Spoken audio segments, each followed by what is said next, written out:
Gimana nih kabarnya? Pasti baik-baik aja kan? Nah, Sobat Bumi pasti suka nih sama gula.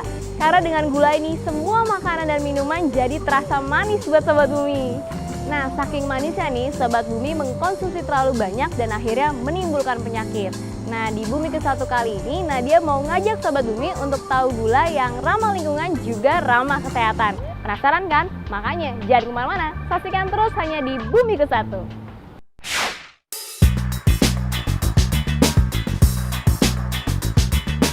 Halo Sobat Bumi, semoga dalam keadaan baik ya.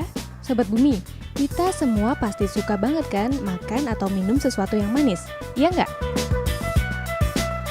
Tapi Sobat Bumi apa tahu dari mana asal pemanis yang kita konsumsi? Yep, konsumsi pemanis kita masih mengandalkan gula dari tebu. Dan konsumsi gula nasional kita tahun 2009 saja mencapai 4,85 juta ton, terdiri dari 2,7 juta ton untuk konsumsi rumah tangga dan 2,15 juta ton untuk konsumsi industri makanan dan minuman. Tapi produksi dalam negeri kita nggak bisa mencukupi. Mau nggak mau, akhirnya kita impor deh dari negara lain. Lumayan banyak juga loh jumlahnya. Pemerintah kita mendatangkan 1,2 sampai 1,6 juta ton raw sugar atau gula mentah untuk memenuhi kebutuhan konsumsi gula nasional, terutama untuk bahan baku industri makanan dan minuman. Impor gula ini tentu berimplikasi pada merosotnya nilai jual produk gula tebu domestik dan udah tentu kita tergantung sama produk luar negeri. Wah. Sobat Bumi, kondisi ini udah barang tentu perlu kita cari solusinya. Bisa loh menerapkan diversifikasi konsumsi gula kita. Nah, caranya dengan mencari alternatif sumber gula alami non-tebu, dan salah satunya adalah gula dari nira kelapa pilihan. Apalagi kita punya begitu banyak perkebunan kelapa, sayang kan kalau nggak dimanfaatin. Mau tahu apa itu gula dari nira kelapa ini? Simak bareng yuk! Nah, Sobat Bumi, gula organik ini ternyata diambil dari nira kelapa pilihan loh. Mau tahu kan lebih dalamnya lagi tentang gula organik ini? Kita tanya langsung aja yuk sama Agung Kurnianto.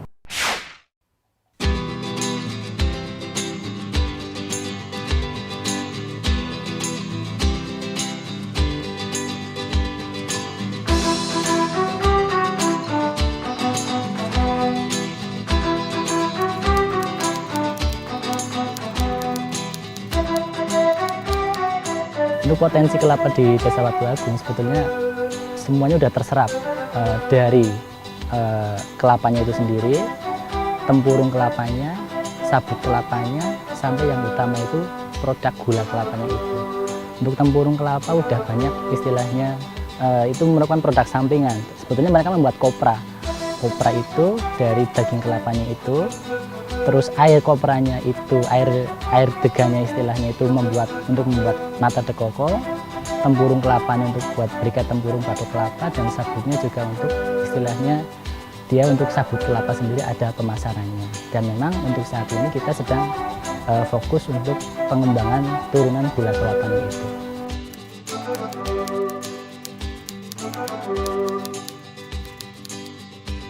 Sebagian besar wilayah Kabupaten Banyumas itu gula kelapa itu ada di Kecamatan Cilongok, Kecamatan Tambak, Sumpyuh, dan Somagede. Untuk gula itu sendiri sebetulnya Watu Agung itu paling besar kapasitasnya, karena dalam satu desa itu luasnya lebih dari 4 desa sekitar. Di Kecamatan Tambak itu Watu Agung desanya paling luas, perbatasannya utara itu Kabupaten Banjarnegara, daerah timur Kabupaten Kebumen, dan sebelah selatan itu udah Kabupaten Cilacap. Jadi memang untuk wilayah Watu Agung sendiri sangat besar, dan untuk pohon kelapa itu hampir di setiap jengkal tanah Watu Agung itu ada pohon kelapa. Dan kelapa yang produktif itu yang untuk dibuat gula kelapa cetak itu sendiri hampir ada 10 ton per harinya dari Desa Watu Agung itu sendiri. Itu yang gula kelapa cetak itu. Jadi memang saat ini gula kelapa semakin kesini semakin banyak. Cuma kan kendalanya mereka itu mengolah kelapa sebagai usaha sampingan. Jadi mereka memang menderes kelapa itu bukan sebagai mata pencaharian utama seperti mereka menanam padi atau menanam untuk komoditi yang lain, tapi mereka memang untuk usaha sampingan. Jadi mereka pagi ngambil nira, terus siangnya mereka tinggal untuk kerja yang utamanya seperti jadi buruh di buruh bangunan atau buruh di pabrik kayu, dan sorenya mereka untuk menderes lagi.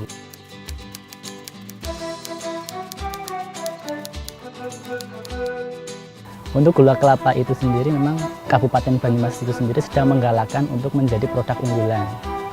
Itu termasuk dalam 7 produk unggulan Kabupaten Banyumas.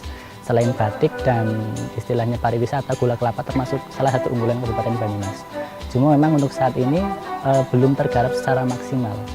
Jadi istilahnya untuk gula kelapa yang untuk kristal itu baru sepersekian persen dari gula kelapa cetak yang ada di Kabupaten Banyumas.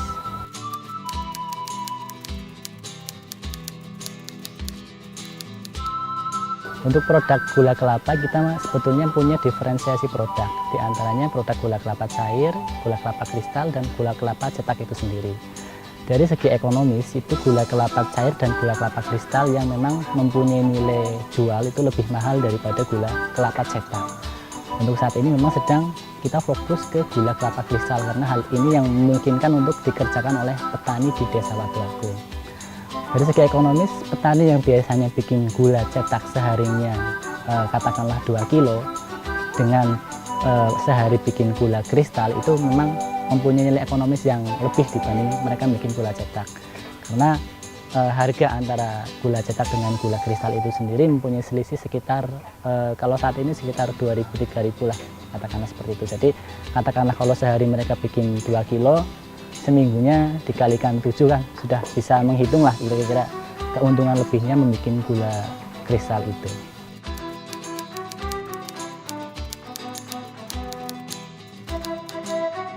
Dari segi sosiologis, petani umumnya biasanya yang mereka hanya mengandalkan istilahnya nilai produksinya itu dibikin oleh hanya istrinya saja dan suaminya. Untuk saat ini untuk gula kelapa kristal memang kita bikin sentra, kita rekrut masyarakat yang memang dia tidak punya lahan untuk membuat kelapa. Kita rekrut mereka supaya bisa berproduksi di sentra ini. Jadi intinya masyarakat yang katakanlah kalau nilai produktifnya nggak ada di rumah, mereka datang ke sini dan mereka membuat gula kristal di sentra ini.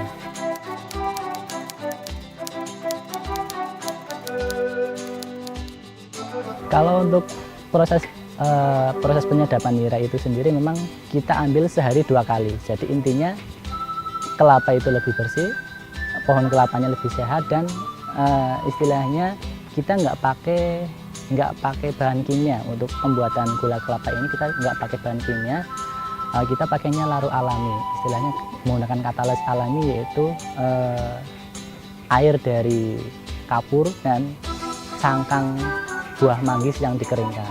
Kita pakai itu. Jadi intinya kita alami dan nggak merusak lingkungan. Untuk pupuk pun kita nggak pernah melakukan pemupukan yang istilahnya pupuk non organik kepada pohon, malah kadang-kadang malah nggak pernah dipupuk untuk pohonnya. Jadi bisa dikatakan memang dari pohonnya sendiri kita udah organik, dan untuk lingkungan sendiri memang green istilahnya, terhadap ramah lingkungan. Sobat Bumi, penasaran nggak sih sama pengolahan dari gula semut ini? Mulai dari proses menyadap niranya nih, sampai pengemasannya. Nah, dia juga jadi penasaran nih. Kita langsung saksin aja yuk di segmen Kulik yang satu ini.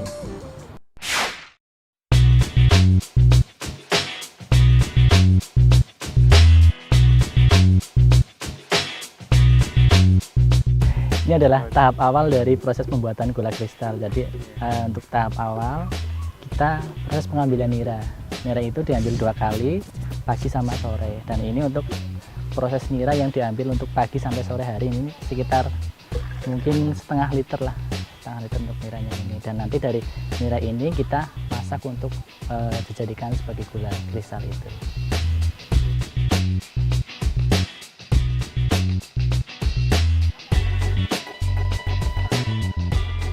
setelah proses pengaramelan tadi itu setelah 10-20 menit gula akan mengembang. Istilahnya gula itu udah mengalami proses pengaramelan dan mengembang seperti ini. Kalau sudah prosesnya mengembang itu tinggal kita aduk sedikit saja, nanti diangkat untuk proses selanjutnya yaitu kristalisasi.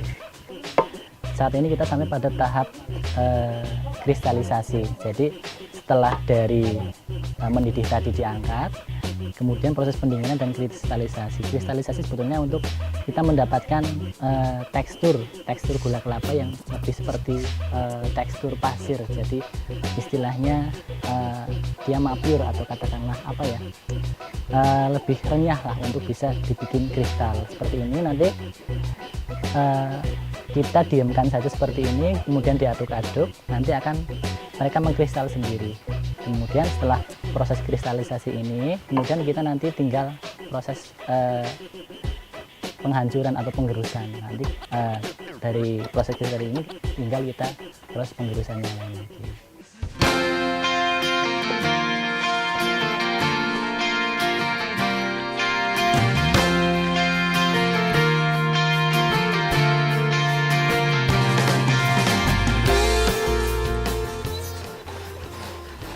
Setelah proses kristalisasi tadi, kita masuk pada proses penggerusan. Proses penggerusan ini nantinya kita diharapkan mendapatkan gula kristal yang teksturnya seperti pasir. Untuk alatnya sendiri sih memang kita masih manual dan masih sangat tradisional. Itu dari tempurung batok kelapa ini kita buat seperti ini untuk proses penggerusannya. Saat ini kita memasuki tahap akhir dari proses gula kelapa kristal itu. Setelah proses penggerusan ini, kemudian kita langsung masuk ke proses pengayakan. Jadi gula-gula kristal yang sudah digerus ini kita untuk diayak selanjutnya. Kemudian hasil dari pengayakan ini sudah menjadi gula kristal yang mempunyai tingkat kekeringan tertentu. Tinggal gula kristal ini kita keringkan dengan pengeringan matahari atau dengan pengeringan oven sampai tingkat kekeringannya sekitar 3% itu. 3% ke bawah lah untuk gula kristal yang bagus itu. Saat ini kita memasuki tahap akhir dari proses pembuatan gula kristal. Untuk saat ini kita sampai tahap pengeringan. Sebetulnya tahap pengeringan ini bisa digunakan dengan dua cara, yaitu pengeringan dengan oven atau dengan katakanlah pengering cabinet dryer, atau bisa juga dengan pengeringan alami, yaitu dengan sinar matahari. Untuk pengeringan itu sendiri kita maksimal itu sekitar kadar air 3% ke bawah, maksimal 3%. Untuk bisa selanjutnya untuk disortase dan kemudian bisa di packing. Untuk pengeringan dengan matahari, sebetulnya kalau mataharinya sedang memang sinar mataharinya bagus, kondisinya cuaca mendukung, itu satu hari paling sekitar 3-4 jam sudah bisa kering. Dengan pengeringan matahari dengan kondisi cuaca yang mendukung itu 3-4 jam bisa kering. Cuma kan kadang kondisi alam matahari itu nggak muncul, jadinya kita bisa pengeringan sehari ini udah kering, besok masih perlu dikeringin lagi untuk menghasilkan kadar air yang 3% ke bawah.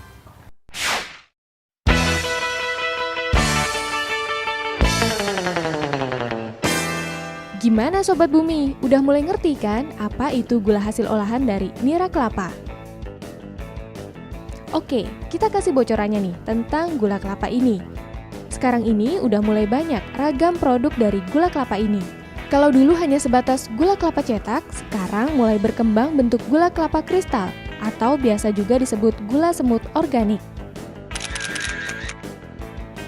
Gula semut ini punya banyak kelebihan dibanding gula cetak, seperti lebih higienis, bebas bahan kimia, mudah larut karena berbentuk kristal, juga diperkaya bahan lain seperti yodium, vitamin A, juga mineral.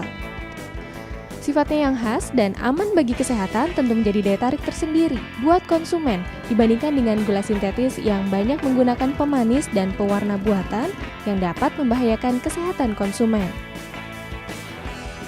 Tentunya pengembangan industri kecil gula semut ini perlu terus kita dukung.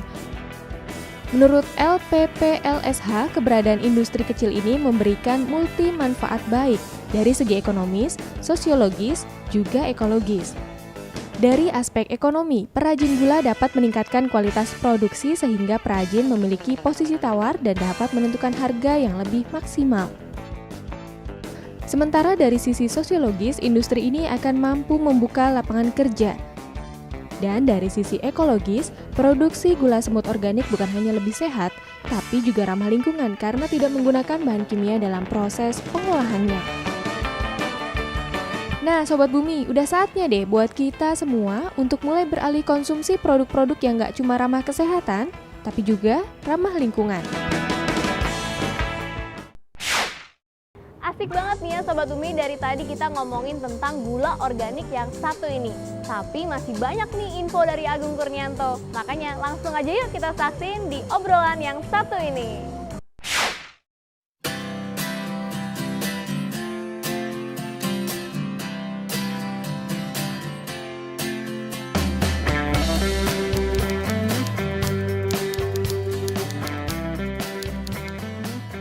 Untuk di pasaran kita mengenal memang ada gula organik dan gula yang non organik.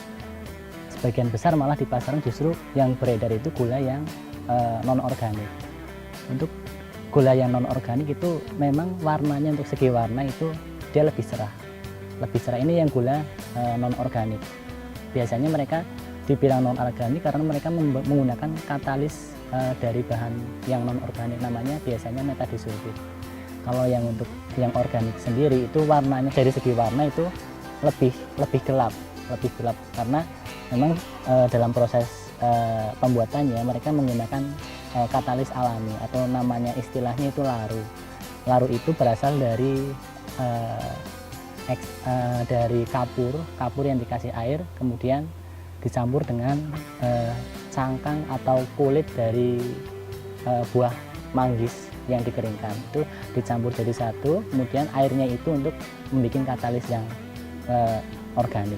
Perbedaannya mencolok memang dari segi warna. Dari segi warna untuk yang non organik yang pakai bahan kimia itu lebih cerah dan mungkin lebih menarik sih daripada yang non organik. Kalau non organik memang dari segi warna lebih gelap. Untuk rasanya sendiri, ciri yang lain kita bisa membedakan adalah dengan kita membeli garis. Kalau yang organik garisnya nggak begitu ketara, tapi kalau yang non organik garisnya memang yang bisa diperhatikan dengan kasat mata itu garisnya lebih kerasa daripada yang non organik. Dari segi rasa sendiri itu untuk yang organik itu rasanya lebih legit. Di lidah itu nggak ada rasa yang tertinggal getir-getir, itu nggak ada. Tapi untuk yang non organik itu di lidah ada kayak rasa-rasa nyinyir yang tertinggal di lidah itu ada. Itu dari segi rasa dan segi warna. Sebetulnya kalau untuk membedakan ini sih harus ada uji lab, tapi untuk secara kasat mata dan kita istilahnya bisa membedakan langsung di pasaran itu seperti itu.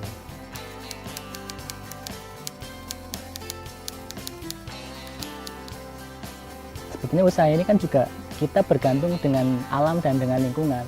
Kalaupun katakanlah alam sedang nggak bagus, tetap aja itu hasilnya nggak maksimal. Makanya kalau misal kita membuat usaha kok yang nggak ramah lingkungan, artinya kita sama saja dengan istilahnya mematikan usaha kita sendiri.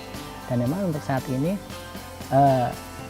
kita dari tuntutan pasar itu kita harus memang yang ramah lingkungan, itu pentingnya seperti itu. Dan mungkin menurut kami dengan rekan-rekan itu usaha ramah lingkungan itu bisa membawa apa ya, di samping kita membawa dampak yang bagus buat lingkungan, itu juga mungkin lebih kepada manfaat ya dari kita sendiri yang kita dapat, yaitu kita lebih bisa bermanfaat lah buat lingkungan itu sendiri. Mungkin seperti itu.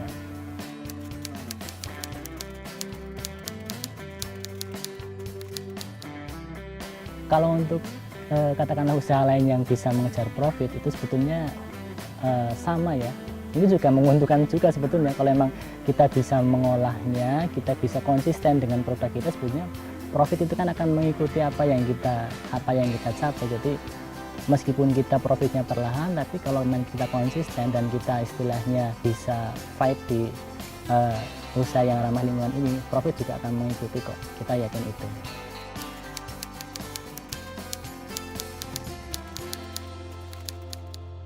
Untuk gula kelapa yang organik atau yang ramah lingkungan itu memang baru sedikit lah dari sebagian besar masyarakat Watugong ini. Rata-rata mereka masih menggunakan bahan kimia sebagai katalis utamanya. Pertimbangannya lebih cepat, lebih mudah. Istilahnya nira yang kondisinya kurang bagus atau jelek sekalipun itu tetap bisa dibikin gula cetak seperti ini. Itu kelebihannya pakai bahan kimia. Kalau semisal nggak pakai bahan kimia, kalau pakai larut biasa, umumnya mereka yang terbiasa dengan bahan kimia itu nggak bisa membuat dengan gula yang tanpa bahan kimia. Dan untuk mengurangi istilahnya, untuk memindah mindset petani untuk dari bahan kimia ke katalis yang alami itu juga susah. Padahal dari awalnya itu mereka, nenek moyang kita juga menggunakan katalis yang tanpa bahan kimia itu sendiri. Jadi untuk saat ini memang lebih banyak para petani yang menggunakan katalis atau laru itu yang dengan bahan kimia itu.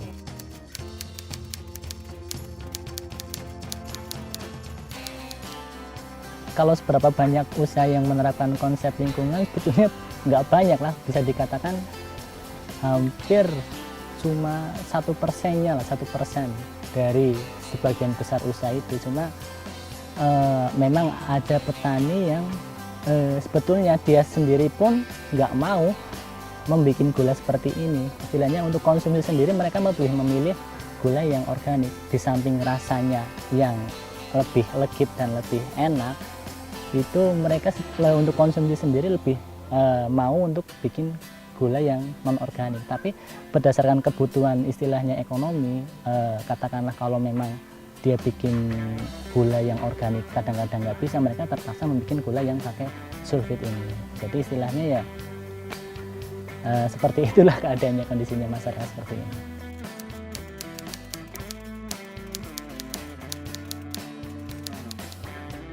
Untuk saat ini memang kita sedang istilahnya campaign ya, kampanye untuk gula yang kristal ini.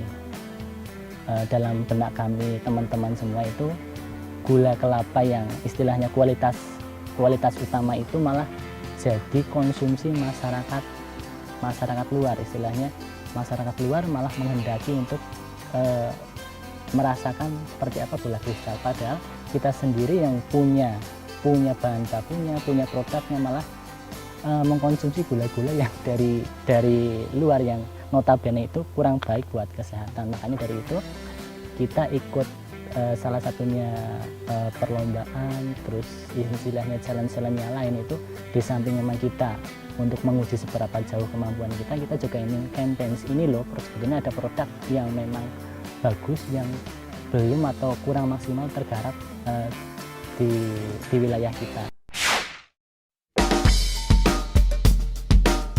Gimana Sobat Bumi? Udah saksi kan semua info tentang gula semut? Gimana nih, tertariknya Sobat Bumi untuk beralih mengkonsumsi gula yang lebih sehat pastinya? Intinya nih Sobat Bumi, gula semut ini ramah banget terhadap lingkungan karena bahan organiknya itu. Dan yang lebih penting lagi, ramah buat kesehatan Sobat Bumi. Buat Sobat Bumi yang gaul, pastinya punya Twitter kan? Ayo dong follow Twitter kami di Bumiku1 Diet TV. Dan jangan bosan-bosannya untuk saksiin episode-episode menarik lainnya hanya di Bumiku1 setiap hari Minggu jam 15.30. Nadia pamit dulu ya, sampai ketemu minggu depan. Bumiku1, lestarikan selalu. Dadah Sobat Bumi!